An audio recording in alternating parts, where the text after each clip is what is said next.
Videos देखने के लिए सब्सक्राइब करें जनसत्ता.com, बेल आइकन दबाकर पाएं लेटेस्ट नोटिफिकेशंस।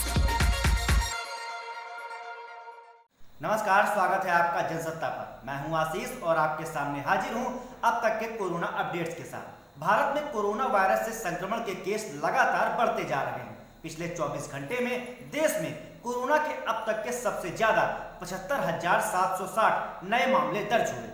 इसी के साथ भारत में अब कोरोना संक्रमितों की संख्या 33 लाख के पार पहुंच चुकी है। इतना ही नहीं, देश में पिछले एक दिन में 1023 लोगों की मौत भी हुई और अब कुल मौतों का आंकड़ा 60,472 पर पहुंच गया है। इस लिहाज से भारत अभी दुनिया में कोरोना से मौतों के मामले में चौथे स्थान पर पहुंच गया है।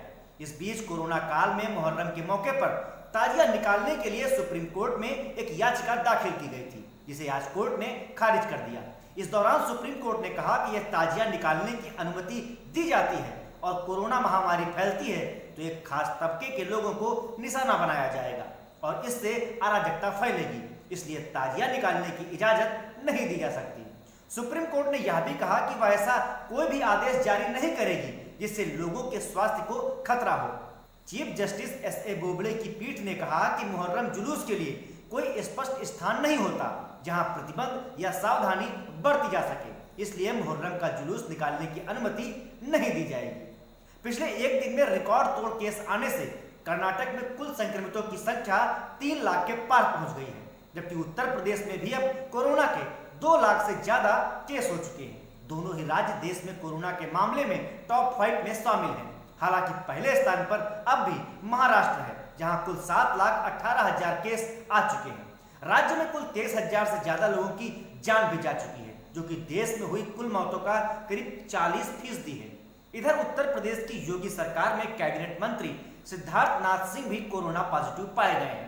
उन्होंने खुद को आइसोलेट कर लिया है। इसके साथ राज्य में अब तक कुल 12 मंत्री कोरोना की चपेट में आ चुके हैं, यानी कि 12 मंत्रियों को कोरोना हो चुका है। इनमें से 2 मंत्री चेतन चौहान और कमल रानी वरुण की मौत हो चुकी है। उधर मोदी कैबिनेट में सामाजिक न्याय और अधिकारिता राज्य मंत्री कृष्णपाल गुर्जर की गुरुवार सुबह कोरोना रिपोर्ट पॉजिटिव आई। वे फरीदाबाद से सांसद हैं। वहीं जम्मू के पुंछ से भाजपा सांसद जुगल किशोर शर्मा की रिपोर्ट भी कोरोना पॉजिटिव आई। वहीं दुनिया भर में कोरोना वायरस की वैक्सीन को लेकर ट्रायल चल रहा है, तो इस बीच भारत में ऑक्सफोर्ड यूनिवर्सिटी के दूसरे और तीसरे चरण का क्लिनिकल ट्रायल भी शुरू हो चुका है। ये ट्रायल पुणे के भारती हॉस्पिटल में शुरू किया गया, जहां 2 लोगों को इसकी पहली डोज दी गई। अब आपको बता दें कि पंजाब के मुख्यमंत्री कैप्टन अमरिंदर सिंह ने डीजीपी को राज्य में कोरोना का प्रसार रोकने के लिए शाम 6:30 बजे तक शराब की दुकानों को बंद कराने का निर्देश दिया है। तो लॉकडाउन में बंद की गई छत्तीसगढ़ की अंतरराज्यीय सीमाओं को खोल दिया गया है। अब एक से दूसरे राज्य और ऑल इंडिया परमिट वाली पर्यटक बसें चल सकेंगी। हालांकि बस ऑपरेटर और ड्राइवर और कंडक्टर को गाइडलाइंस का पालन करना जरूरी होगा। आपको बता दें कि कोरोना के चलते पिछले 5 महीनों से बसों का परिचालन पूरी तरह से बंद था। उधर विमानन मंत्री हरदीप सिंह पुरी ने गुरुवार को बताया कि अब देश में 1,000 घरेलू उड़ानें ऑपरेट होने लगी हैं। हर दिन 1 लाख यात्री सफर कर रहे हैं।